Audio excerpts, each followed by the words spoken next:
ਵਾਹਿਗੁਰੂ ਜੀ ਕਾ ਖਾਲਸਾ ਵਾਹਿਗੁਰੂ ਜੀ ਕੀ ਫਤਿਹ। ਸਤਨਾਮ ਸ੍ਰੀ ਵਾਹਿਗੁਰੂ ਸਾਹਿਬ ਜੀ। ਧੰਨ ਵਾਹਿਗੁਰੂ ਸਾਹਿਬ ਜੀ। ਰਾਗ ਗੌੜੀ ਪੂਰਬੀ ਮਹਿਲਾ ਚੌਥਾ। ਕਾਮ ਕ੍ਰੋਧ ਨਗਰ ਬਹੁ ਭਰਿਆ, ਮਿਲ ਸਾਧੂ ਖੰਡਲ ਖੰਡਾਹੇ। ਪੂਰਬ ਲਿਖਤ ਲਿਖੇ ਗੁਰ ਪਾਇਆ, ਮਨ ਹਰ ਲਿਵ ਮੰਡਲ ਮੰਡਾਹੇ। ਕਰ ਸਾਧੂ ਅੰਜੁਲੀ ਪੁਨ ਵੱਡਾ ਹੈ, ਕਰ ਡੰਡੌਂਤ ਪੁਨ ਵੱਡਾ ਹੈ। ਰਹਾਉ ਸਾਕਤ ਹਰ ਰਸ ਸਾਧ ਨਾ ਜਾਣਿਆ, ਤਿਨ ਅੰਤਰ ਹਉਮੈ ਕੰਡਾ ਹੈ। ਜਿਉਂ ਜਿਉਂ ਚਲੈ ਚੁਬੈ ਦੁਖ ਪਾਵਹਿ, ਜਮ ਕਾਲ ਸਹਿਸ ਸਿਰ ਡੰਡਾ ਹੈ। ਹਰ ਜਨ ਹਰ ਹਰ ਨਾਮ ਸਮਾਣੇ, ਦੁਖ ਜਨਮ ਮਰਨ ਭਵ ਖੰਡਾ ਹੈ। ਅਬਨਾਸੀ ਪੁਰਖ ਪਾਇਆ ਪਰਮੇਸ਼ਰ, ਬਹੁ ਸੋਭ ਖੰਡ ਬ੍ਰਹਮੰਡਾ ਹੈ। ਹਮ ਗਰੀਬ ਮਸਕੀਨ ਪ੍ਰਭ ਤੇਰੇ, ਹਰ ਰਾਖ ਰਾਖ ਵੱਡ ਵੱਡਾ ਹੈ। ਜਨ ਨਾਨਕ ਨਾਮ ਆਧਾਰ ਟੇਕ ਹੈ, ਹਰ ਨਾਮੇ ਹੀ ਸੁਖ ਮੰਡਾ ਹੈ। ਹਮ ਗਰੀਬ ਮਸਕੀਨ ਪ੍ਰਭ ਤੇਰੇ, ਹਰ ਰਾਖ ਰਾਖ ਵੱਡ ਵੱਡਾ ਹੈ। ਜਨ ਨਾਨਕ ਨਾਮ ਆਧਾਰ ਟੇਕ ਹੈ, ਹਰ ਨਾਮੇ ਹੀ ਸੁਖ ਮੰਡਾ ਹੈ। ਸੋ ਆਪਾਂ ਬੜੇ ਪਿਆਰ ਅਤੇ ਟਿਕਾ ਦੇ ਨਾਲ ਬੈਠ ਕੇ ਸੋਹਿਲੇ ਸਾਹਿਬ ਜੀ ਦੀ ਬਾਣੀ ਦਾ ਚੌਥਾ ਸ਼ਬਦ ਸਰਵਣ ਕੀਤਾ ਹੈ। We have just listened to the part of the fourth ਸ਼ਬਦ that we read when we do ਸੋਹਿਲੇ ਸਾਹਿਬ ਜੀ ਦਾ ਪਾਠ। So let us try to understand what Guru Ramdas Pasha is explaining to us in this ਸ਼ਬਦ। ਇਹ ਸਮਝਣ ਦੀ ਕੋਸ਼ਿਸ਼ ਕਰੀਏ ਕਿ ਗੁਰੂ ਰਾਮਦਾਸ ਪਾਤਸ਼ਾਹ ਇਸ ਸ਼ਬਦ ਦੇ ਰਾਹੀਂ ਸਾਨੂੰ ਕੀ ਸਮਝਾਉਣਾ ਚਾਹੁੰਦੇ ਹਨ। ਤੇ ਸ਼ਬਦ ਦੇ ਰਹਾਉ ਵਾਲੇ ਬੰਦ ਵਿੱਚ ਗੁਰਦੇਵ ਜੀ ਫਰਮਾਉਂਦੇ ਨੇ, ਕਹਿੰਦੇ ਨੇ, ਕਰ ਸਾਧੂ ਅੰਜਲੀ ਪੁਨ ਵੱਡਾ ਹੈ, ਕਰ ਡੰਡੌਤ ਪੁਨ ਵੱਡਾ ਹੈ। And when our Babbe, when our Pracharaks translated these panktiyan, they said, we sadhu is our Baba ji. What Guru Ramdas ji is trying to say is, kar sadhu anjali pun vadda hai, kar dandaunt pun vadda hai, go matha take in front of sadhus. And who is sadhu? Our Baba ji, our Sant, our Brahmgyani is the sadhu. ਜਦੋਂ ਸਾਡੇ ਬਾਬਿਆਂ ਨੇ ਸੰਪਰਦਾਈਆਂ ਨੇ ਇਹਨਾਂ ਸ਼ਬਦਾਂ ਦੇ ਅਰਥ ਕੀਤੇ ਤਾਂ ਇਦਾਂ ਹੀ ਕੀਤੇ ਵੀ ਫਲਾਣੇ ਮਹਾਂਪੁਰਖਾਂ ਨੂੰ ਅਸੀਂ ਸਾਧੂ ਕਹਿੰਦੇ ਆ, ਫਲਾਣੇ ਸੰਤ ਨੂੰ ਅਸੀਂ ਸਾਧੂ ਕਹਿੰਦੇ ਆ। ਗੁਰੂ ਰਾਮਦਾਸ ਪਾਤਸ਼ਾਹ ਕੀ ਕਹਿਣਾ ਚਾਹੁੰਦੇ ਨੇ? ਕਰ ਸਾਧੂ ਅੰਜਲੀ ਪੁਨ ਵੱਡਾ ਹੈ, ਕਰ ਡੰਡੌਤ ਪੁਨ ਵੱਡਾ ਹੈ। ਸਾਡੇ ਸਾਧੂਆਂ ਅੱਗੇ, ਸਾਡਿਆਂ ਬਾਬਿਆਂ ਅੱਗੇ ਮੱਥਾ ਟੇਕੋ।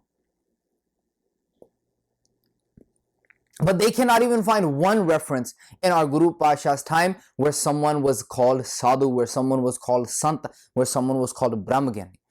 There's Bhai Mardana ji, there's Bhai Gurdas ji, there's Baba Buddha ji. There is no mention of any sadh, sant, Brahmagyanis. That happened after the Pujari, after the Brahmins took over Guru Nanak Pasha's Sikhi. After our Sampradas took over Guru Nanak, hijacked Guru Nanak Pasha's Sikhi. ਹੈਰਾਨੀ ਦੀ ਗੱਲ ਇਹ ਹੈ ਕਿ ਗੁਰੂ ਪਾਤਸ਼ਾਹਾਂ ਦੇ time ਤੇ ਕੋਈ ਵੀ ਤੁਹਾਨੂੰ ਇਦਾਂ ਦਾ ਫਿਗਰ ਨਹੀਂ ਲੱਭਣਾ ਇਤਿਹਾਸ ਵਿੱਚ ਜਿਹਦੇ ਨਾਮ ਨਾਲ ਸੰਤ, ਸਾਧੂ, ਬ੍ਰਹਮ ਗਿਆਨੀ, ਮਹਾਂਪੁਰਖ 108 ਪਤਾ ਨਹੀਂ ਕੀ ਕੁਛ ਅੱਜ ਜੋੜੀ ਜਾਂਦੇ ਆ। ਕੋਈ ਨਹੀਂ ਲੱਭਣਾ ਤੁਹਾਨੂੰ।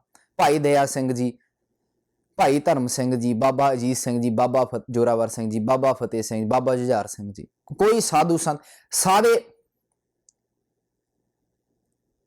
19ਵੀਂ ਸਦੀ 20ਵੀਂ ਸਦੀ ਵਿੱਚ ਜਾ ਕੇ ਆਰਮੀ ਚੋਂ, ਫੌਜਾਂ ਵਿੱਚੋਂ ਬ੍ਰਾਹਮਣਾਂ ਦੀ ਸਹਾਇਤਾ ਦੇ ਨਾਲ, ਪੁਜਾਰੀਆਂ ਦੀ ਸਹਾਇਤਾ ਦੇ ਨਾਲ ਸਾਡੇ ਸਿਰ ਉੱਤੇ ਬਿਠਾਏ ਗਏ। ਜਦੋਂ ਦਾ ਸੰਪਰਦਾਈਆਂ ਨੇ ਗੁਰੂ ਨਾਨਕ ਪਾਤਸ਼ਾਹ ਜੀ ਦੀ ਸਿੱਖੀ ਨੂੰ, ਵਿਚਾਰਧਾਰਾ ਨੂੰ ਹਾਈਜੈਕ ਕੀਤਾ ਨਾ, ਬ੍ਰਾਹਮਣਾਂ ਨੇ, ਪੁਜਾਰੀਆਂ ਨੇ ਹਾਈਜੈਕ ਕੀਤਾ, ਉਦੋਂ ਦਾ ਇਹ ਸਾਰਾ ਕੁਝ ਸਾਡੇ ਵਿਹੜੇ ਵਿੱਚ ਆਇਆ। ਪਹਿਲੋਂ ਨਹੀਂ ਸੀ ਕੁਛ। ਕਰ ਸਾਧੂ ਅੰਜਲੀਪਨ ਵੱਡਾ ਹੈ, ਇੱਕ ਪ੍ਰਤੀਕ ਹੈ ਵੀ ਜਿੱਥੇ ਵੀ ਤੁਹਾਨੂੰ ਵਧੀਆ ਗਿਆਨ ਮਿਲਦਾ ਹੈ, Guru Pasha is symbolizing wherever you can find true wisdom that can better you as a person, it is your obligation to obtain and implement that wisdom in your life.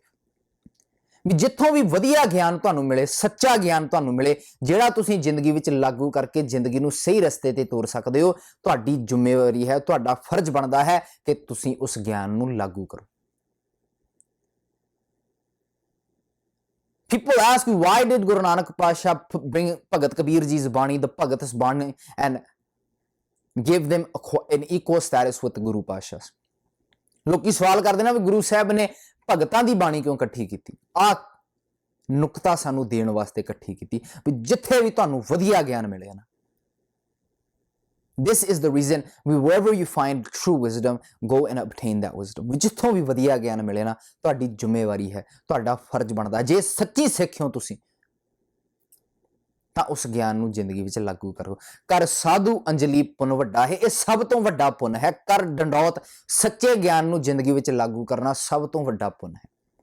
ਕਰ ਡੰਡੌਤ ਪੁੰਨ ਵੱਡਾ ਹੈ। ਤੇ ਸ਼ਬਦ ਦੇ ਪਹਿਲੇ ਬੰਦ ਵਿੱਚ ਪਾਤਸ਼ਾਹ ਫਰਮਾਉਂਦੇ, ਕਹਿੰਦੇ ਨੇ ਕਾਮ ਕ੍ਰੋਧ ਨਗਰ ਬਹੁ ਭਰਿਆ,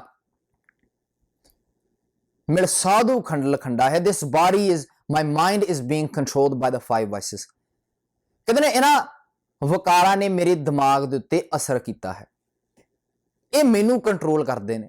ਪਰ ਪਾਤਸ਼ਾਹ ਕਹਿੰਦੇ ਨੇ ਫਿਕਰ ਨਾ ਕਰੋ, ਮਿਲ ਸਾਧੂ ਖੰਡਲ ਖੰਡਾ ਹੈ, ਤੁਸੀਂ ਗਿਆਨ ਦੇ ਨਾਲ ਜੁੜ ਕੇ ਮੁੜ ਦੁਬਾਰਾ ਆਪਣੇ ਮਨ ਨੂੰ ਕੰਟਰੋਲ ਕਾਬੂ ਕਰ ਸਕਦੇ ਹੋ। Guru Pasha says, don't worry, you can change this by bringing wisdom into your life and by gaining control over your mind. Purab likhat na, how can you gain control over your mind? Purab likhat likha gur paya. To obtain true wisdom, you have to have that one instance in your life where you're like, where you say that I want to change for the better. ਪੂਰਬ ਲਿਖਦਾ, it does not mean we our destiny was written before we were born. ਇਹਦਾ ਅਰਥ ਇਹ ਨਹੀਂ ਵੀ ਪੂਰਬਲਿਆਂ ਕਰਮਾਂ ਦੇ ਮੁਤਾਬਕ ਜੀ, ਨਹੀਂ। if this was the case, then everything that happened in our ਇਤਿਹਾਸ, everything that happened in our history will be justified. Jahangir murdering Guru Arjan Pasha will be justified by ਪੂਰਬਲੇ Karam, by preordained destiny. The Sahibzade being bricked alive in the court of Wazir Khan will be justified by ਪੂਰਬਲੇ Karam, by preordained destiny. ਜੇ ਇਦਾਂ ਹੁੰਦਾ ਨਾ ਤਾਂ ਗੁਰੂ ਅਰਜਨ ਪਾਤਸ਼ਾਹ ਜੀ ਦੀ ਸ਼ਹੀਦੀ ਵੀ ਅਗਲਿਆਂ ਨੇ ਜਸਟੀਫਾਈ ਕਰ ਦੇਣੀ ਸੀ ਵੀ ਪੂਰਬਲਿਆਂ ਕਰਮਾਂ ਦੇ ਮੁਤਾਬਕ ਹੋਈ ਹੈ। ਸਾਡਿਆਂ ਬਾਬਿਆਂ ਦੀ ਜ਼ੁਬਾਨਾਂ ਨਹੀਂ ਸੜਦੀਆਂ ਯਾਰ, ਜਦੋਂ ਇਹ ਦਲੀਲ ਉਹ ਦਿੰਦੇ ਆ ਵੀ ਪੂਰਬਲੇ ਕਰਮ ਹੁੰਦੇ ਆ ਜੀ। ਗੁਰੂ ਅਰਜਨ ਪਾਤਸ਼ਾਹ ਬਾਰੇ ਕੀ ਕਹੋਗੇ ਤੁਸੀਂ? ਫਿਰ ਸਾਹਿਬਜ਼ਾਦਿਆਂ ਬਾਰੇ ਕੀ ਕਹੋਗੇ? ਇਦਾਂ ਪੂਰਬਲੇ ਕਰਮ ਲਿਖੇ ਗਏ ਸੀ? ਨਹੀਂ, ਪੂਰਬਲਿਆਂ ਕਰਮਾਂ ਦਾ ਮਤਲਬ ਵੀ ਜਿਹੜਾ ਹੁਣ ਮੰਨ ਲਓ ਕੱਲ ਨੂੰ ਮੇਰਾ ਟੈਸਟ ਹੈ, ਵੀ I have a test tomorrow. I can write my destiny by studying, or I can write my destiny by not studying. If I study, my destiny will be written that I passed my test. If I do not study, if I am lazy, if I go out with my friends, watch a movie, watch Netflix, what will happen? I will fail my test. My destiny was being written by who? It was being written by my own actions. ਕੱਲ ਨੂੰ ਮੰਨ ਲਓ ਬੱਚੇ ਦਾ test ਹੈ, ਕੰਮ ਤੇ ਤੁਸੀਂ ਕੋਈ ਪ੍ਰੈਜੈਂਟੇਸ਼ਨ ਦੇਣਾ ਹੈ, ਤੁਹਾਡੇ ਅੱਗੇ ਦੋ ਰਾਹ ਨੇ ਵੀ ਜਾਂ ਸਟੱਡੀ ਕਰ ਲਓ, ਪ੍ਰਪੇਅਰ ਕਰ ਲਓ, ਜਾਂ ਟੀਵੀ ਦੇਖੋ, ਮੂਵੀ ਦੇਖੋ, ਆਪਣੇ ਕੰਮ ਵੱਲ ਧਿਆਨ ਨਾ ਦੇਵੋ। ਤੁਹਾਡੇ ਕਰਮ, ਤੁਹਾਡੀ ਤਕਦੀਰ ਕਦੋਂ ਲਿਖੀ ਜਾਂਦੀ ਸੀ? ਜਦੋਂ ਤੁਸੀਂ ਉਹ ਡਿਸੀਜਨ ਬਣਾਇਆ, ਜਾਂ ਮੈਂ ਸਟੱਡੀ ਕਰਾਂ ਜਾਂ ਮੈਂ ਧਿਆਨ ਨਾ ਦੇਵਾਂ। ਜੇ ਸਟੱਡੀ ਕੀਤਾ ਤਾਂ ਤੁਸੀਂ ਪਾਸ ਹੋਵੋਗੇ, ਜੇ ਨਾ ਧਿਆਨ ਦਿੱਤਾ ਤਾਂ ਤੁਸੀਂ ਫੇਲ ਹੋ ਜਾਣਾ। ਤਕਦੀਰ ਕੌਣ ਲਿਖਦਾ ਜੀ? ਬੰਦਾ ਆਪਣੀ ਤਕਦੀਰ ਆਪ ਲਿਖਦਾ। ਕਹਿੰਦੇ ਨੇ ਪੂਰਬ ਲਿਖਤ ਲਿਖਿਆ ਗੁਰ ਪਾਇਆ। ਜਦੋਂ ਬੰਦਾ ਆਪਣੇ ਆਪ ਨੂੰ ਬਦਲਣਾ ਚਾਹੇ, ਵੀ ਨਹੀਂ ਯਾਰ ਕੱਲ ਗਲਤ ਕੰਮ ਕਰਦਾ ਸੀ ਹੁਣ ਨਹੀਂ, ਫਿਰ ਕੀ ਹੁੰਦਾ ਜੀ? ਪੂਰਬ ਲਿਖਤ ਲਿਖਿਆ ਗੁਰ ਪਾਇਆ, ਫਿਰ ਉਹ ਗਿਆਨ ਜ਼ਿੰਦਗੀ ਵਿੱਚ ਆ ਜਾਂਦਾ ਹੈ। Because that wisdom was always there, or attention was not towards gaining that wisdom. Our attention was towards doing the wrong things. But when you want to change, you say, you block out all the wrong and you go towards Guru, you go towards wisdom. Purab likhat likha gur paya, man har liv mandal manda hai. Then your mind becomes attached to who you are as an individual. First, you are focused on pleasing the world, then you will be focused on doing justice with your own self. ਪਹਿਲੋਂ ਬੰਦਾ ਦੁਨੀਆ ਦੇ ਵੱਲ ਦੇਖਦਾ ਸੀ ਵੀ ਦੁਨੀਆ ਮੇਰੇ ਬਾਰੇ ਕੀ ਕਹੇਗੀ, ਫਿਰ ਜਦੋਂ ਗਿਆਨ ਆ ਗਿਆ, ਜਦੋਂ ਹਰ ਲਿਵ ਮੰਡਲ ਮੰਡਾ ਹੈ, ਜਦੋਂ ਆਪਣੇ ਆਪ ਦੇ ਨਾਲ ਸਾਂਝ ਪੈ ਗਈ, ਫਿਰ ਬੰਦਾ ਕਹਿੰਦਾ ਨਹੀਂ ਯਾਰ ਮੈਂ ਆਪਣੇ ਆਪ ਦੇ ਨਾਲ ਇਨਸਾਫ ਕਰਨਾ ਹੈ, ਮੈਨੂੰ ਪਤਾ ਗਲਤ ਕੀ ਆ ਤੇ ਚੰਗੇ ਕੰਮ ਕਿਹੜੇ ਆ, ਮੈਂ ਚੰਗੇ ਕੰਮਾਂ ਵਾਲੇ ਰਾਹ ਤੇ ਤੁਰਨਾ ਹੈ, ਮੈਨੂੰ ਪਤਾ ਸੱਚ ਕੀ ਆ ਤੇ ਝੂਠ ਕੀ ਆ, ਮੈਂ ਸੱਚ ਬੋਲਣ ਦੀ ਹਿੰਮਤ ਰੱਖਾਂਗਾ, ਜੋ ਮਰਜ਼ੀ ਹੋ ਜਾਵੇ। ਕਰ ਸਾਧੂ ਅੰਜਲੀਪਨ ਵੱਡਾ ਹੈ, ਕਰ ਡੰਡੌਤਪਨ ਵੱਡਾ ਹੈ, ਰਹਾਓ ਸਾਕਤ ਹਰ ਰਸ ਸਾਧ ਨਾ ਜਾਣਿਆ, ਤਿਨ ਅੰਤਰ ਹਉਮੈ ਕੰਡਾ ਹੈ। The ones who do not want to gain true wisdom, Guru Pasha says that they have a thorn of egoism embedded in them. ਕਹਿੰਦੇ ਨੇ ਜਿਹੜੇ ਗਿਆਨ ਹਾਸਲ ਕਰਨਾ ਨਹੀਂ ਚਾਹੁੰਦੇ ਹਨ, ਉਹਨਾਂ ਦੇ ਅੰਦਰ ਹਉਮੈ ਕੰਮ ਕਰਦੀ ਹੈ, ਜੋ ਇਦਾਂ ਮੰਨਦੇ ਆ ਵੀ ਅਸੀਂ ਸਹੀ ਆ ਬਾਕੀ ਸਾਰੇ ਗਲਤ ਆ। They say we are right and the rest of the world is wrong. ਸਾਕਤ ਹਰ ਸਾਧ ਨਾ ਜਾਣਿਆ, ਤਿਨ ਅੰਤਰ ਹਉਮੈ ਕੰਡਾ। ਕਹਿੰਦੇ ਨੇ ਜਿਉਂ ਜਿਉਂ ਚਲੇ ਚੁਭੈ ਦੁੱਖ ਪਾਵੇ, ਜਿੱਦਾਂ ਜਿੱਦਾਂ ਇਹ ਰਾਹ ਤੇ ਤੁਰਦੇ ਜਾਂਦੇ ਆ, ਚੁਭੈ ਦੁੱਖ ਪਾਵੇ, ਉਹ ਹਉਮੈ ਦਾ ਕੰਡਾ ਚੁਭਦਾ ਹੈ, ਫਿਰ ਕਹਿੰਦੇ ਨੇ ਬੜਾ ਦੁੱਖ ਲੱਗਦਾ। As they walk on that path of egoism, Guru Pasha says that thorn of their ego is causing them pain as they go. Think about it. A lot of the time we know what is right, we know what is wrong, but to save our own ego, we will say, no, I am right and you are wrong. Even when we know the other person is right. That is why households tear apart. ਇਹਨਾਂ ਕਰਕੇ ਘਰ ਸੁਖੀ ਨਹੀਂ ਵਸਦੇ, ਹਉਮੈ ਕਰਕੇ, ਕਾਮ ਕ੍ਰੋਧ ਲੋਭ ਮੋਹ ਹੰਕਾਰ ਦੇ ਕਰਕੇ। ਹੋਰ ਕੀ ਆ ਯਾਰ, ਬਸ ਗੇਮ ਆ, ਤੁਸੀਂ ਆਪਣੇ ਦਿਮਾਗ ਦੇ ਨਾਲ ਖੇਡਣੀ ਕਿ ਨਹੀਂ ਮੈਂ ਪੂਰਬ ਲਿਖਤ ਲਿਖਿਆ ਗੁਰ ਪਾਇਆ, ਮਨ ਹਰ ਲਿਵ ਮੰਡਲ ਮੰਡਾ ਹੈ। ਕਰ ਸਾਧੂ ਅੰਜਲੀਪਨ ਵੱਡਾ ਹੈ, ਕਰ ਡੰਡੌਤਪਨ ਵੱਡਾ ਹੈ, ਸਾਕਤ ਹਰ ਰਸ ਸਾਧ ਨਾ ਜਾਣਿਆ। ਹੁਣ ਉਲਟਾ ਸਾਈਡ ਵੀ ਦੇ ਰਿਹਾ ਗੁਰੂ ਪਾਤਸ਼ਾਹ। Guru Pasha is giving both sides. If you do not obtain true wisdom, then what will happen? ਸਾਕਤ ਹਰ ਸਾਧ ਨਾ ਜਾਣਿਆ, ਤਿਨ ਅੰਤਰ ਹਉਮੈ ਕੰਡਾ ਹੈ, ਜਿਉਂ ਜਿਉਂ ਚਲੈ ਚੁਭੈ ਦੁਖ ਪਾਵੇ, ਜਮ ਕਾਲ ਸਾਹੇ ਸਿਰ ਡੰਡਾ ਹੈ। Then those five vices will always be controlling you. ਕਹਿੰਦੇ ਉਹ ਜਮਾਂ ਦਾ ਦਲ ਜਿਹੜਾ ਹੈ ਨਾ, ਉਹ ਹਮੇਸ਼ਾ ਤੁਹਾਡੇ ਉੱਤੇ ਕੰਟਰੋਲ ਰੱਖੇਗਾ। ਜਮ ਕੀ ਆ? ਪੰਜ ਵਿਕਾਰ। ਜਮਕਾਲ ਸਾਹੇ ਸਿਰ ਡੰਡਾ ਹੈ, ਵੀ ਹਰ ਜਨ ਹਰ ਹਰ ਨਾਮ ਸਮਾਣੇ। The ones who obtain that true wisdom, ਕਹਿੰਦੇ ਨੇ ਜਿਹੜੇ ਨਾਮ ਦੇ ਵਿੱਚ ਰੰਗੇ ਜਾਂਦੇ ਆ, ਭਾਵ ਗਿਆਨ ਨੂੰ ਹਾਸਲ ਜਿਹੜੇ ਕਰਦੇ ਆ, ਹਰ ਜਨ ਹਰ ਹਰ ਨਾਮ ਸਮਾਣੇ। ਦੁੱਖ ਜਨਮ ਮਰਨ ਭਵ ਖੰਡਾ ਹੈ, ਉਹ ਫਿਰ ਉਹਨਾਂ ਦਾ ਜੰਮਣ ਮਰਨ ਦਾ ਚੱਕਰ ਕੱਟ ਜਾਂਦਾ ਹੈ, ਭਾਵ ਉਹਨਾਂ ਦੀ ਭਟਕਣਾ ਖਤਮ ਹੋ ਜਾਂਦੀ ਹੈ। They stop wavering. They are no longer double-minded. ਜਿਹੜੇ ਗਿਆਨ ਹਾਸਲ ਕਰਦੇ ਫਿਰ ਉਹ ਭਗਤ ਕਬੀਰ ਜੀ ਵਰਗੇ ਕਹਿਣਗੇ ਮੈਨੇ, ਅਸੀਂ ਨਹੀਂ ਪਰਵਾਹ ਕਰਦੇ ਕਿਸੇ ਦੀ। ਫਿਰ ਇਦਾਂ ਵੀ ਸਟੇਟਮੈਂਟ ਦੇਣਗੇ ਗੁਰਬਾਣੀ ਦੇ ਵਿੱਚ, ਭਗਤ ਕਬੀਰ ਜੀ ਵਰਗੇ ਕਹਿਣਗੇ ਕਬੀਰ ਮੇਰੀ ਬੁੱਧ ਕੋ। ਤੁਸੀਂ ਜੰਮਣ ਮਰਨ ਦੇ ਡਰਾਵੇ ਦਿੰਦੇ ਹੋ। ਤੁਸੀਂ You guys give me threats of reincarnation, going to hell after death, going there after death. Kabir ਮੇਰੀ ਬੁੱਧ ਕੋ ਜੰਮ ਨਾ ਕਰੇ ਤਿਸਕਾਰ। ਕਹਿੰਦੇ ਨੇ ਮੈਂ ਜਾਣਦਾ ਨਹੀਂ ਤੁਹਾਡਿਆਂ ਜੰਮੂਆਂ ਨੂੰ, ਮੈਂ ਮੰਨਦਾ ਨਹੀਂ।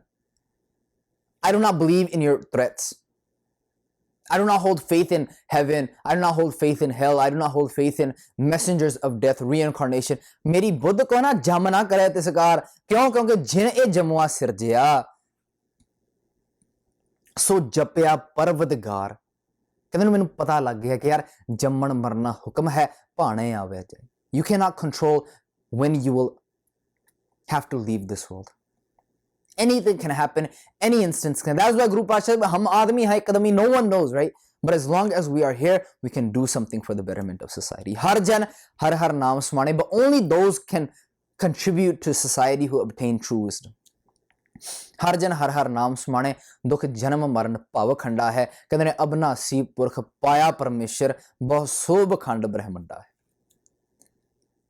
ਕਹਿੰਦੇ ਨੇ ਹੁਣ ਮੈਂ ਉਸ ਪ੍ਰਮਾਤਮਾ ਦੇ ਨਾਲ ਸਾਂਝ ਪਾ ਲਈ ਹੈ ਜਿਹੜਾ ਮੇਰੇ ਵਿੱਚ ਵੀ ਵਸਦਾ ਹੈ, ਜਿਹੜਾ ਤੁਹਾਡੇ ਵਿੱਚ ਵੀ ਵਸਦਾ ਹੈ। Then I connected myself with that God who is within me. ਹਮ ਗਰੀਬ ਮਸਕੀਨ ਪ੍ਰਭ ਤੇਰੇ, ਹਰ ਰਾਖ ਰਾਖ ਵਡ ਵੱਡਾ ਹੈ। ਕਹਿੰਦੇ ਨੇ ਮੈਂ ਵੀ ਉਸ ਪਰਮਾਤਮਾ ਦਾ ਸੇਵਕ ਹਾਂ। I am a servant of that God who is within me, meaning I have a responsibility to fulfill.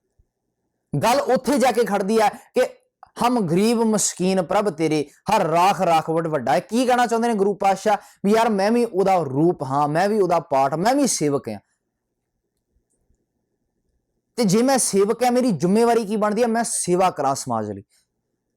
मैं आले दुआले दे लोकां नूं सेध देवां, मैं मेरी जिंदगी एक एग्जाम्पल बने अगलियां भी जे रहना आ तो उन्हां वांगू रह के दिखाओ। जे जिंदगी दे दुनिया ते आए हो तुसीं तां साहिबजादियां वर्गी जिंदगी जी के दिखाओ। किते गुरु अर्जन पातशाह वांग स्टैंड तो तिलकियो ना। इनू कहते ने जिंदगी जीनी। That is what they call living to live. We are all living to die. Let us live to live life. हम गरीब मस्कीन प्रभ तेरे, हर राख राख बड़ वड्डा है, जन नानक नाम आधार टेक है। Guru Pasha says that my support in this life is true wisdom. कहते ने मैं तां नाम दे आसरे जी रहा हाँ, नाम भाव सच्चा ज्ञान, जन नानक नाम आधार टेक है। हर नामे हरि दे नाम दे विच भाव जदों मैं सच्चे ज्ञान दे नाल जुड़दा ना, सुख मंडा है, मैनूं सुख महसूस हुंदा, मैनूं शांति महसूस हुंदी, मैं अपने आप दे नाल संतुष्ट हाँ। When I gain true wisdom, when I implement it in my life, Guru Pasha says that I'm satisfied with my actions, I am satisfied with myself. So आओ इस करके गुरबाणी पढ़ के विचार के आज़ादी नाल अपने फैसले आप लईए, जिवें कि साडियां पातशाह ने lesson. Let us read Gurbani, let us understand Gurbani, let us bring Gurbani into our daily lives so that we may live life full of confidence, full of freedom, like our Guru Pasha, like our forefathers lived before us. ਇਹ ਸਮਝਣ ਦੀ ਕੋਸ਼ਿਸ਼ ਕਰੀਏ ਕਿ ਅੱਜ ਦੀ date ਵਿੱਚ ਸਾਡੀਆਂ ਜ਼ਿੰਮੇਵਾਰੀਆਂ ਕੀ ਹਨ, ਉਹਨਾਂ ਨੂੰ ਨਿਭਾਉਣ ਦੀ ਕੋਸ਼ਿਸ਼ ਕਰੀਏ ਜਿਵੇਂ ਕਿ ਸਾਡੀਆਂ ਪਾਤਸ਼ਾਹਾਂ ਨੇ 500 ਸਾਲ ਪਹਿਲਾਂ ਸਮਾਜ ਨੂੰ, ਦੁਨੀਆ ਨੂੰ ਨਿਭਾ ਕੇ ਵਿਖਾਈਆਂ। ਅੱਜ ਲਈ ਇੰਨੀਆਂ ਬੇਨਤੀਆਂ ਪ੍ਰਵਾਨ ਕਰਨੀਆਂ ਜੀ। ਦਿਓ ਇਜਾਜ਼ਤ, ਬੁਲਾਓ ਫਤਿਹ। ਵਾਹਿਗੁਰੂ ਜੀ ਕਾ ਖਾਲਸਾ, ਵਾਹਿਗੁਰੂ ਜੀ ਕੀ ਫਤਿਹ ਜੀ।